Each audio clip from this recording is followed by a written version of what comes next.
们的陪看室啦。今天我们会看第8期。那其实节目播出到目前为止，观众也会有一些评论和弹幕。你看到这些弹幕之后，你觉得你会发生一些变化或改变吗？我看到的评论和弹幕，都是说到我这儿都是为了找笑点看，可能这就是我的一个常态，就是我在生活中就是一个这样的状态。很幽默。所以说我可能不自觉的就会把这些都会透露出去、展露出去。是。那柳柳呢？我的评论和弹幕应该是挺多的，就是会看到大家对我提出的一些意见啊，然后如果说改变的话，可能我会在比如说一些分寸感和边界感的一些事情上可能会更有领会。我可能对这些会有改变，然后包括对于情感的一些处理方式啊，其实我也是有在根据大家的建议去慢慢的学习。主任，我其实觉得我们每个人的评论也好，弹幕也好，可能都会有一些正向的，有一些这个负面的。大家还是要更加的去理性的去看待一些东西，因为我们每个人都不是完美的，我们都是一个真实的活人，所以说还是应该按照自己的节奏去过好我们自己的生活。我的感受其实是喜恶同源。对我来讲，其实我生活中和节目当中，其实差别并不大。那我对待朋友也会用一种很真诚、很直接的方式来表达我自己的内心想法，但其实我并不是带着恶意的，我是真诚的想要去了解你。当然，我也会意识到，可能我有些问题在透露着我的一些没有的安全感，但是可能现在我思考下来，就是觉得我还是享受当下，真诚的表达我自己就好。就是只要我知道我对待你是真诚的，我觉得事后可能了解我的人或者和我相处的人会知道我是带着善意的，并没有任何的恶意的。对，大家会感受到你的真诚。我是这种感觉。那幼玲呢？我觉得好像我评论弹幕非常统一，就叫我减肥。瘦了好多，这下颌线好清晰。所以变化好大。所以变化好大。变化最大的是你，是吧？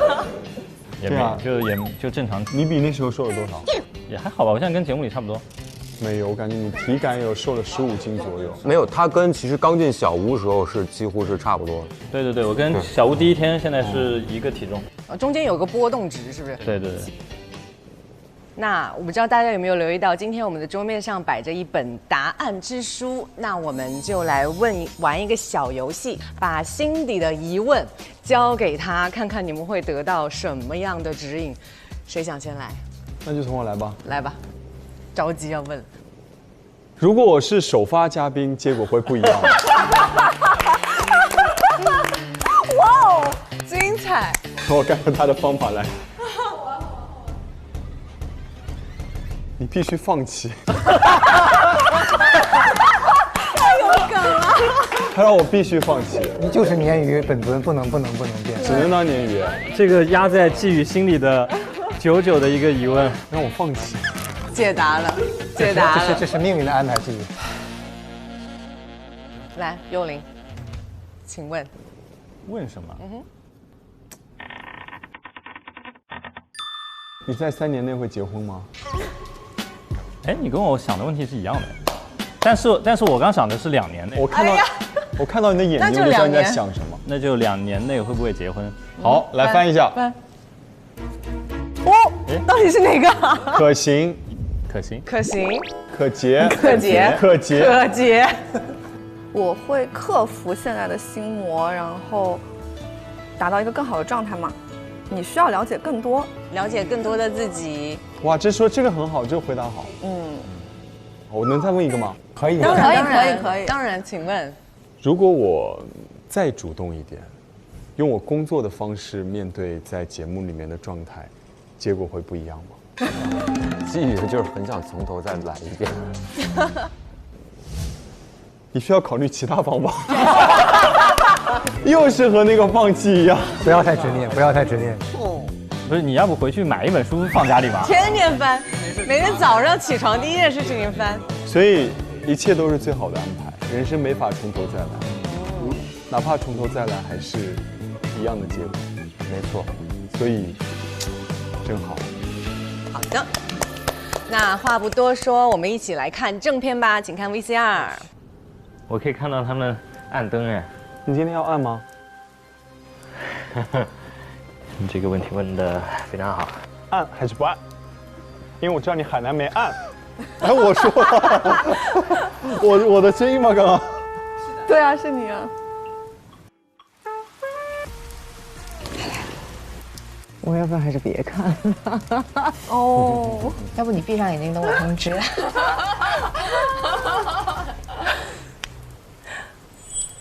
挠头是什么意思？他如果现在还在犹豫，那就不要了。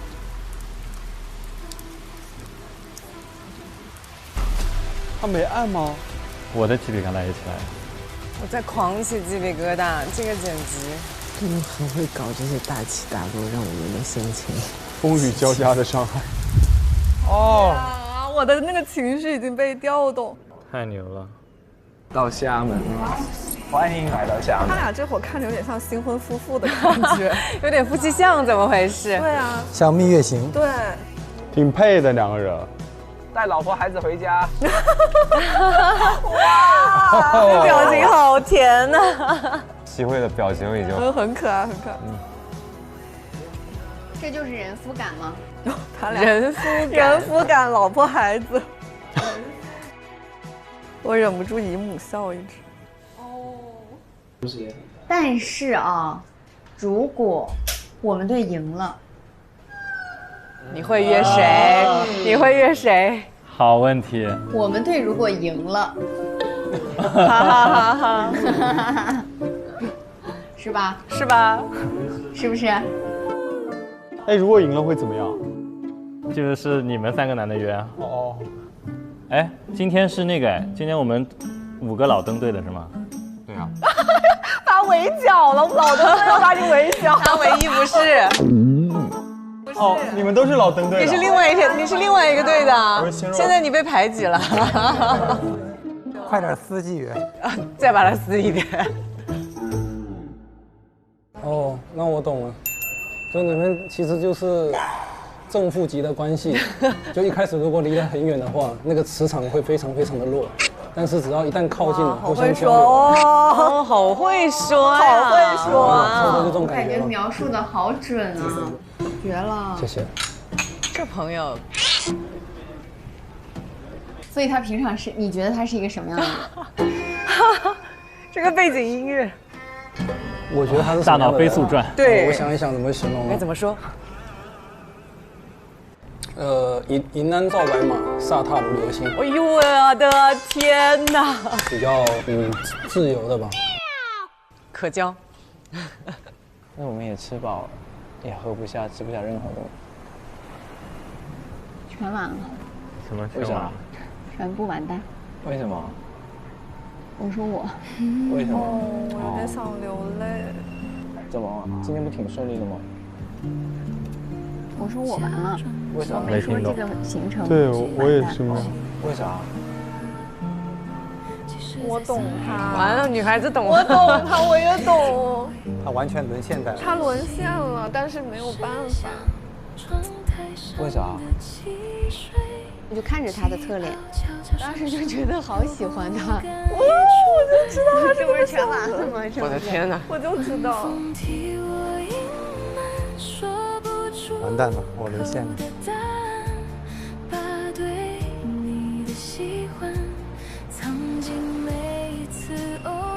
我感觉他俩这会儿想亲，想亲，我感觉。熹慧看他的眼神都不一样。哇哦！看完李正和熹慧的厦门之旅，大家有什么感受啊？我觉得就是印象最深的还是那个熹慧那个全完了，那个状态，所以就他的眼睛里是有在发光的那种感觉。对，有是一个就是真心喜欢上一个人欣赏的眼光的那种感觉。对。他说那句话的时候，我和柳柳瞬间就懂了。当你们还在问什么完了的时候，我们女孩子瞬间就懂他在说什么了。因为一个女生说全完了，真的是有一种奋不顾身的去为了爱。她是很真诚跟真实的在表达她当时的内心感受，所以那一下被击中了，所以我觉得很感动，真的很感动。我很欣赏女孩子的勇敢，我觉得挺幸福的呀。我觉得爱情就是这样，人很会给自己有，就是现实的一些条条框框，但爱来了就是来了。你会发现人是不理智的。对的。所以我感觉，甜甜的恋爱也挺好的，就幸福就好。那我们接着往后面看吧。请看 VCR。说实话，我也是没想到。哎呀，原来接你下班了是吧？哦。哎呀，哎呦，被你，他这天巨搞笑。一定要有这样的状态。哎，对，大哥好害羞呀。你为什么要笑啊？他很开心啊！你呀，对。你现在接我下班吗？对啊。因为可能之前都是在小屋里吧，然后也给他一个惊喜。惊喜。我的妈，谢谢。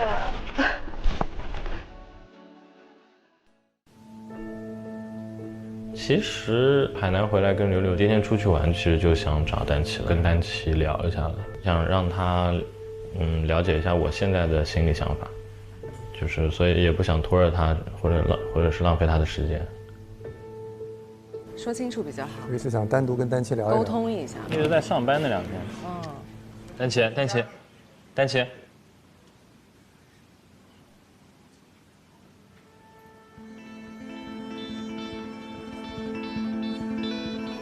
你坐吧，站着老高的。站着吧。站着吧。其实我觉得很多话不用说，我也都懂的。在幼玲选择跟我说，他说他要跟柳柳约会的时候，那一刻我意识到了他不是我真正需要的人。他玩得开心点。结合这2天我看到的事情，其实我能感觉出柳柳对幼玲的感情，以及幼玲其实她心里面可能也会更倾向柳柳多一些吧。哦，吃饭了吗？没呢。我带了，我给你有好多吃的。好呀，一起吃。然后今天早上的时候，我看见柳柳在敲幼玲的门。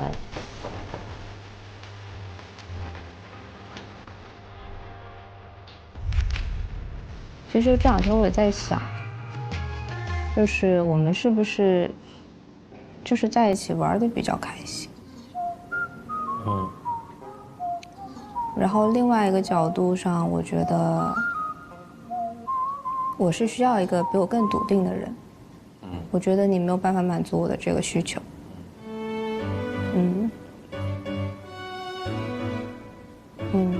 我觉得我们做任何选择都无愧于心就好了。就是你当下你享受当下，你当下你喜悦，你当下你享受，那是你生命的状态。你想要的，那你就去追逐。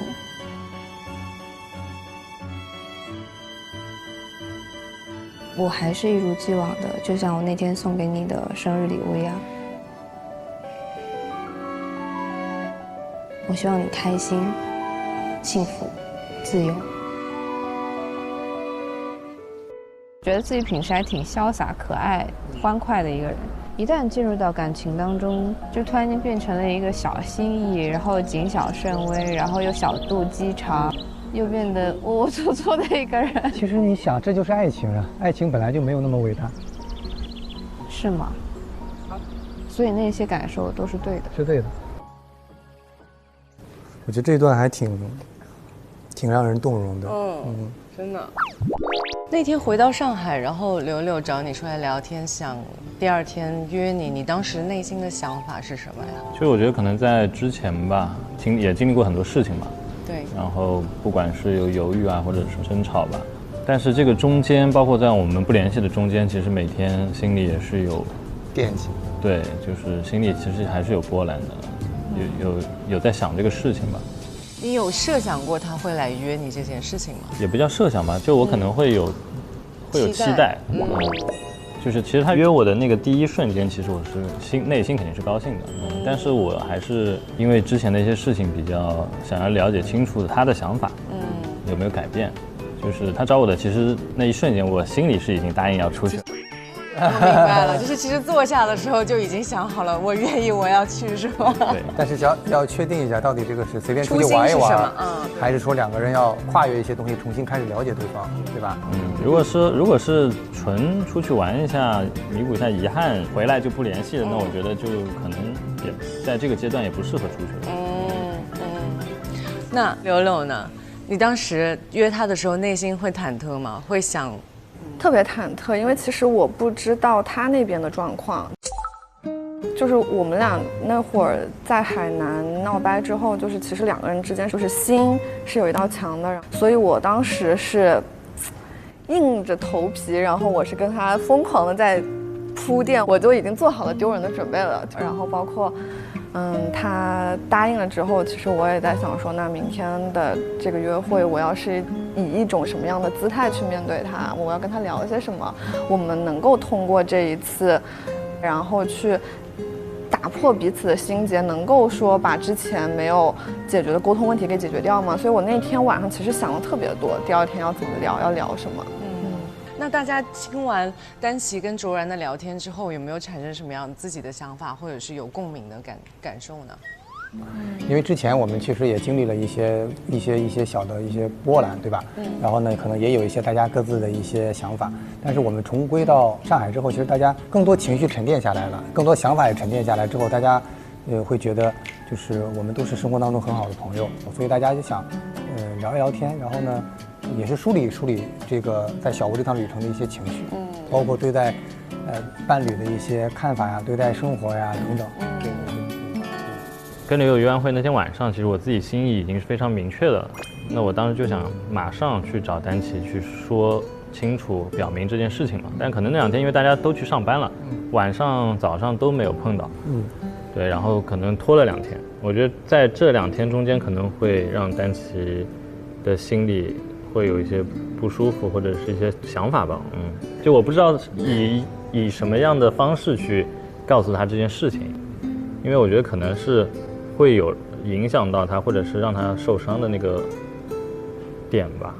如果我面对这样的情况下，我也应该会选择以一个比较中立、比较祝福对方的这样的一个感受，因为其实喜不喜欢一个人就是非常明显的，不管是眼神也好，肢体语言也好，就是如果是我的话，我也应该也会去后退一步的，因为我可能会认为有很多事情不需要直接的去说出最后的那一句话。好，那我们接下来继续往后看吧。哎呀，天哪！角色扮演这是。你好可爱，塔塔。哇哦，他俩单独在演偶像剧，对，一起来看流星雨的感觉了，有点那意思，是吧？疯狂撒糖。哇，这太校园偶像剧了，就没有那种他以往的那种老成味了。媚感姐，塔塔看着真的好小啊，他像18岁。他的高中校服有点重合。这俩人一会儿教导主任看，哎，你俩干啥呢？你俩把手给我撒开。对的。礼貌的社交题。礼貌社交题。哎呀，救命啊！这个很甜哎。这俩人的进度明显是更快的，对吧？那你什么类型的女生？我都喜欢，如果是你的话。哎呀，这甜的我。赶紧做笔记吧。记下来吧。不是唐嫣吗？不是罗晋吗？甜晕了，甜晕了。哇！我这个嘴角就没下来过。我也是。你多久没回嘉兴了？啊 ，BK 也是嘉兴的吗？对啊，他俩都嘉兴的。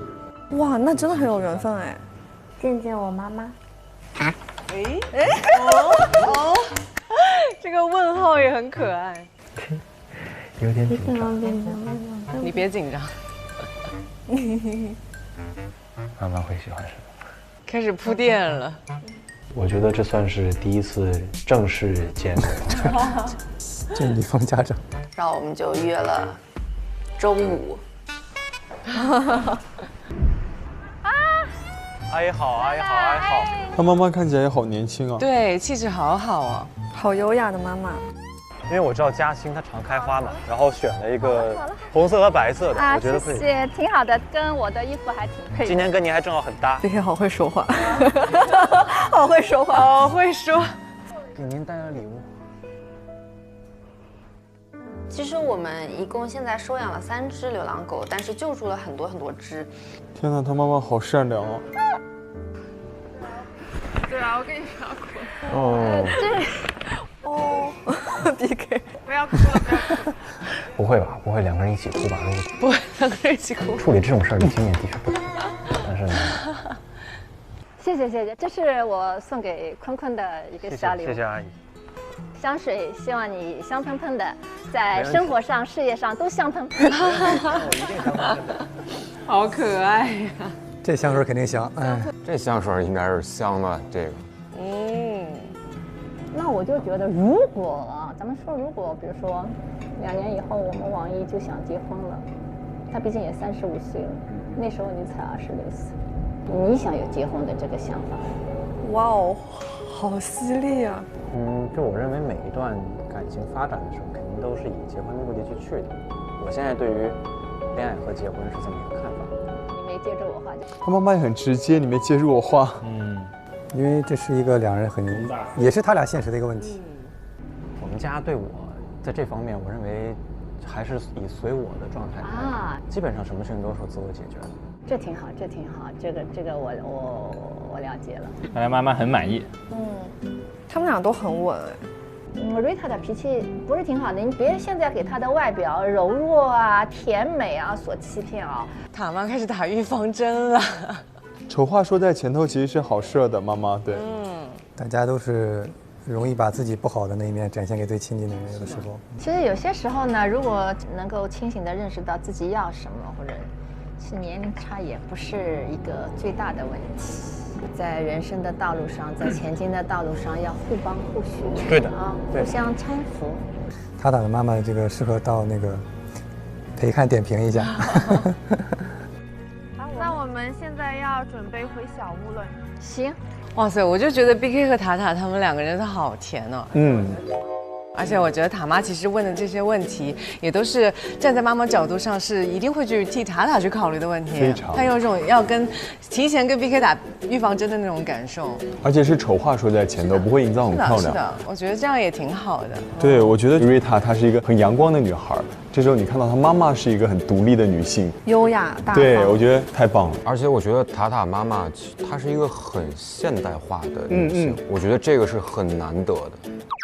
就你可以从她的谈吐中去感受到，她是一个知性的女性，她有跟得上时代的。对，很多东西其实她可能是现代人有些人他都想不到的东西。对，我觉得这是一个很可贵的事儿。所以其实他们虽然在节目里表现得很甜，但同样他们回到实际的状态中，也有各自需要去面对的一些问题跟现实的状态。就是这不是一个我觉得这很难是一个24岁一个年轻小伙能够接得上的东西。我觉得可能正常一个24岁的男生，当塔塔妈妈问到一些问题，他可能不知道该怎么回答，会懵掉的。对，他一定会接不上这些东西的。对，因为塔塔妈妈有一句就是你没有接住我的话，其实我们在场听到都心惊了一下，直接会就懵掉了。但是 BK 能够接得上，我觉得很厉害，很厉害。因为他妈妈还是蛮有气场，可能只是第一次他回答稍微就是圆滑了一点点，他就会说你没接住我的话，后面其实就是很真诚的大家在沟通，我觉得特别棒，特别好。就是我们或者说观众看到的他们最大的问题，可能就是年纪的这个差距，但其实好像并没有什么。对，所以我觉得他们俩其实在镜头面前是一个真的是一个很好的呈现，就是他们也在让生活中的人知道，哦，我们有这么大年纪差，我们是没有任何障碍的。我觉得这是一个很好的事。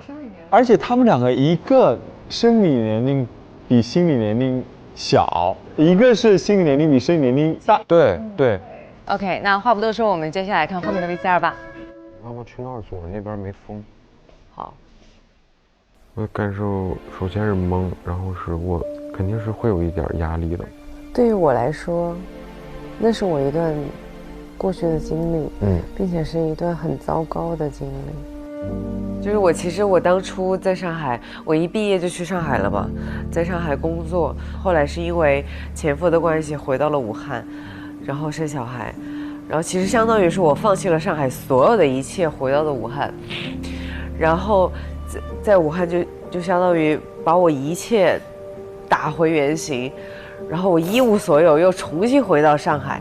就那一刻的心态是，我和这个人谈恋爱谈了4年，婚姻3年，我7年的时光换来的结果是这样。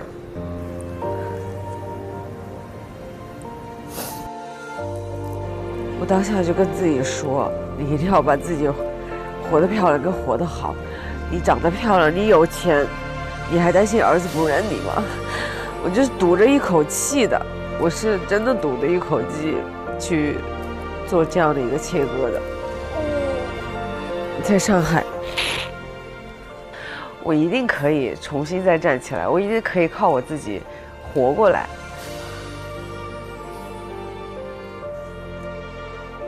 所以，这就是我来时的路。还是那句话，这就是我，这就是事实。这些经历给了我好与不好。你是问过我小文这个名字的，对吧？嗯。但小文他是另一个人的名字。对啊。他是我哥的名字。因为之前有一个哥哥嘛，然后后来哥哥就没有，就去世了。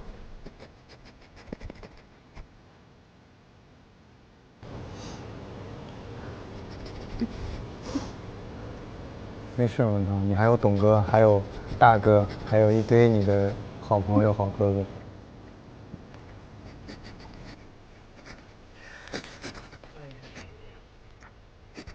还好吧？嗯。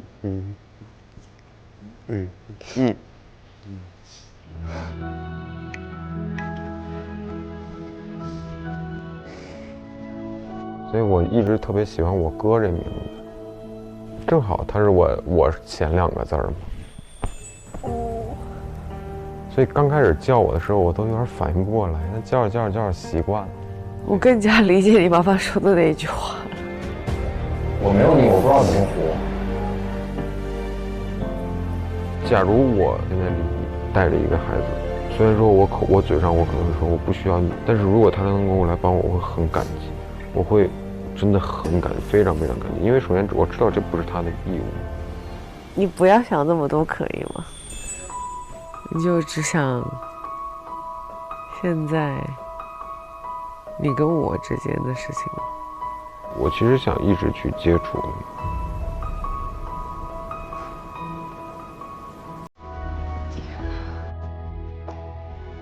你。要跟你拥抱一下的，没事。没事。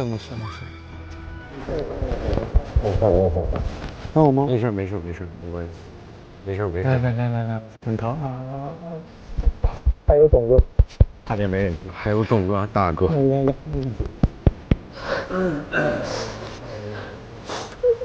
找你聊。包了不拖大家进度，干活。所以我想问一下，文涛当时轩轩跟你说这些之后，你当下是什么样的一种感受？就你们当天聊的时候，就因为我没有经历过这些东西，我也没有办法当下去判断出来我需要怎么做。我当下的想法就是，我不知道我能不能接受这件事儿，就是我不想去骗你说没问题，我能接受。我觉得这不是真实的我，所以我也要真的告诉你我内心的想法。当时其实是轩轩教会了我一个道理，有些时候当大家遇到一些问题的时候，大家会当下的状态就是我必须要想出来一个对错和是与非。其实有些事儿我没有必要一定要给他一个答案，就是说 OK， 我一定要答应你 OK， 我今后我会照顾你的孩子，我会去为了你我保护你们怎么样，我没有办法给出这个答案，我没有强大到那样。所以说，我觉得我只去考虑当下的状态，那就是我还是想和你继续接触，我不想让你从我身边走开。明白。那轩轩，你非常勇敢地跟文涛表述了你的一些过去的经历也好，想法也好，然后你又听到他跟你说了这些他自己的一些事儿，你是什么感受当下？其实那天我们会在宠物房聊这个话题，是一个非常机缘巧合的一个情况下。我当时状态非常的不好，他就问我说你怎么了？我觉得一下没绷住，他说你想跟我聊聊吗？然后我才坐在了那里，噼里啪啦说了这么多我过去的经历。跟他聊完之后，其实那一刻我就是想说 ，OK， 就画一个完美的 ending。我要告诉你，我这个一系列的行为逻辑的原点是在于我的这个过去的经历，就是我来时的路，我不可能去磨灭掉它，或者是跳过它。结果他突然说出了一句话，让我非常非常的感动，就是他说我这段时间也在纠结，在思考自己能否承担这样的一个责任。我一下子惊呆了。我没有想过这个男孩子会去思考这个话题，就是这个事情完全没有出现在我的脑海里。我没有觉得我接下来我在谈恋爱，我需要我的另外一半去照顾我和我的家庭。我希望的是我已经把我自己的顾得很好了，我希望两个人可以开开心心的相处下去。所以在他说完这个话的时候，我才说，那你能不能不要想这些了？然后他跟我讲完他家庭经历的时候，其实我内心的感受是他在一步一步的靠近我。我们俩有时候挺像的，内心最柔软的一面一定不会轻易展现在外人面前，所以大家会觉得我很尖锐，我问问题我很犀利，但其实我在保护那个内心柔弱的我。所以他跟我讲完那一刻，我发现我更了解他了。那大家看完这段之后有什么感受？我看柳柳也哭得很难过，你怎么样？其实我是不知道小文和轩轩的故事的，甚至可能轩轩的一些经历，我是等到咱们那个先导片出来的时候我才知道的。就我们看节目的这一段，我心里其实第一反应是特别的心疼，然后就很想穿越回小屋的那个时候，想说如果早点能够察觉到，比如说轩轩的情绪，可能那会儿就会去跟他聊，或者是说为什么会这样。对，对，其实我在小屋的最后几天，其实跟轩轩是偶然会聊到这个问题，当时也是点到为止，但是没想到这些事情摆在文涛和轩轩两个人的关系当中，其实它是一个不能够被忽视的一个问题。就像文涛说的，你可以不说让我去承担什么，但是我自己要把它当做一个事儿来看待。就那块儿，我觉得文涛特别爷们儿，特别有担当。对，那个是非常戳动我的一个点。包括文涛后面的自己的一些家庭的一些经历啊，包括一些东西，其实也有自己的脆弱。然后我觉得就是轩轩你们两个就是都打开了自己的新世界，然后让对方能够走进来，然后也给对方更多的信任。我觉得这点是我们看完之后都很感动的一点。好，那我们接下来继续看下一段。我今天的想法是尝试继续跟他接触下去，但同时我还是心里面会想他过往经历的那个问题。我好紧张啊，有点慌。应该是拍了，必拍呀。啊？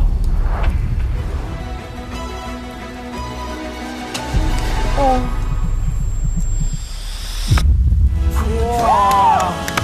哥们儿，你酷毙了！啊，帅的！坚定的一拍。啊，真是！啊，帅！帅！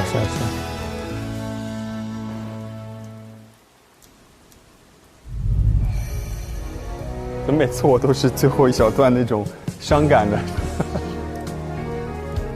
目前的状态来说，确实是没有找到可能想发展成恋人的对象。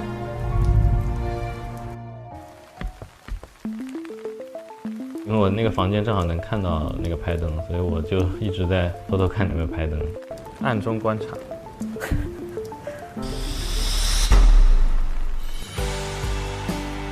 你是拍的还是不小心碰到了？拍的。哎，不小心，哎，我怎么把它碰亮了？对啊。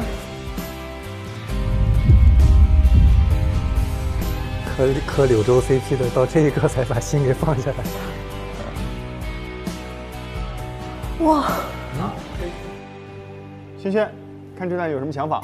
当下的想法一定是开心跟甜蜜的，但是其实我也不知道接下来会变成什么样子。至于未来会发展成什么样子，我内心也是比较忐忑跟没有任何的答案的。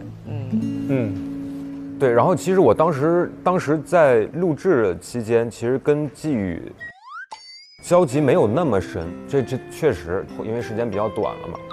但我看到季宇的一些表达和状态，我觉得，我刚才录的时候，我就觉得，哎，我想过去抱他一下。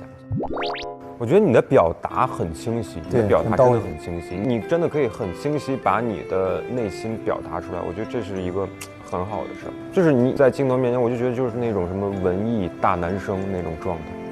没错。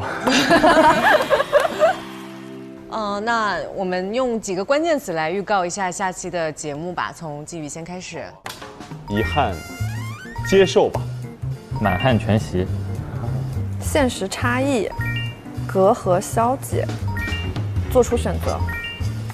我觉得就是大家不要觉得看到第8期好像就已经所有东西都已经到这里为止了。我觉得后面这一期还有一些大家可能意料之外，但是也更精彩的内容。好看，嘎嘎好看，就是一期比一期精彩。就是第8期绝对不是大家所理解的哦，可能这些人基本都已经定下来了，但还会有一些很精彩的东西，所以一定要守住后面的几期。他给个这么水的，那我说非常好看。你们俩一起水，俩一起水。第9期我的关键词是继续探索。很棒。那《半熟恋人》第5季的第8期陪看就到此结束了，让我们一起期待下一期吧。